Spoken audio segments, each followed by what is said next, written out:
विद्यार्थियों कुछ व्यवधान आ गया, वहीं से करते हैं फिक्टे के बाद। अब आता है मार्क्स का भौतिक द्वंद्ववाद, मार्क्स का द्वंद्वात्मक भौतिकवाद। मार्क्स ने हीगल के द्वंद्ववाद को भौतिक आधार प्रदान किया था, इसलिए बन गया था वो द्वंद्वात्मक भौतिकवाद।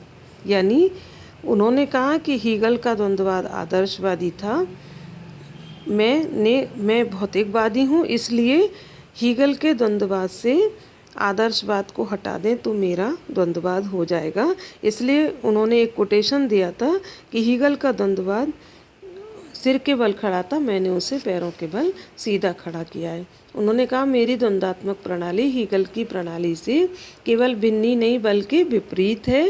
हीगल की रचनाओं में द्वंद्ववाद अपने सिर के बल खड़ा है और मैंने उसे पैरों के बल सीधा खड़ा कर दिया है। इसलिए जो मार्क्स का द्वंद्वात्मक भौतिकवाद है, उन्होंने कहा कि किसी विचार को जब देखा नहीं जा सकता, स्पर्श नहीं किया जा सकता, उसकी जांच नहीं की जा सकती, जो रहस्यमयी है, जो वैज्ञानिक नहीं है, तो उसे हम कैसे उसको मान सकते हैं। इसलिए हीगल का द्वंद्ववाद भौतिकवाद पर आधारित है। अब क्या हो गया? और द्वंद्वात्मक भौतिकवाद मानता है कि विश्व का निर्माण आत्म विचार या चेतना से नहीं वरन भौतिक पदार्थ या वस्तु से होता है। तो यानी मार्क्स का द्वंद्ववाद पदार्थ से जुड़ा हुआ है और हीगल का द्वंद्ववाद विचार की प्रक्रिया से जुड़ा हुआ है। तो आपको ये छोटी छोटी चीज़ें जो याद रखना है। मार्क्स कहते हैं, अब क्या समझ में आया तुम्हें? मार्क्स का क्या है? मार्क्स का क्या हो गया? पदार्थ प्रमुख है। और हीगल का हो गया आत्म प्रमुख है, विचार से सब कुछ संचालित होता है। तो यहाँ पर उन्होंने कहा कि विचार को देखा नहीं जा सकता, इसीलिए विचार से हमें पदार्थ पर आना पड़ेगा। मार्क्स कहते हैं पदार्थ चेतना की उपज नहीं है वरन चेतना स्वयं पदार्थ की सर्वश्रेष्ठ उपज है। तो जो रहस्यमय है, जो देखा नहीं जा सकता, इसलिए मार्क्स का दर्शन द्वंद्वात्मक भौतिकवाद कहलाया, क्योंकि इसमें प्रकृति के घटनाक्रम को समझने का तरीका द्वंद्ववादी है। अर्थात उन्होंने उनकी वो धारणा वाद प्रतिवाद और संवाद तो ग्रहण की, लेकिन उन्होंने उसे भौतिक आधार प्रदान किया। उन्होंने कहा कि इन्हीं नियमों के आधार पर, किन नियमों के आधार पर? हर एक में विरोधी शक्तियाँ पाई जाती हैं और उन्हीं से संसार का विकास और प्रगति होती है। मार्क्स कहते हैं कि संसार निरपेक्ष विचार या विश्वात्मा का रूप है, स्वयं प्रकृति से वो भौतिक है। पदार्थ प्रमुख है क्योंकि वह विचार और चेतना का स्रोत है और इसीलिए उन्होंने पदार्थ को प्रमुख माना। अब यहाँ एक दो चीज़ें मार्क्स तथा हीगल के द्वंद्ववाद की तुलना के आया कि दो तुलना बताइए या दो विशेषताएं बताइए। तो आपके पास आया जैसे मार्क्स के द्वंद्ववाद की क्या विशेषताएं हैं, तो आप बताएंगे।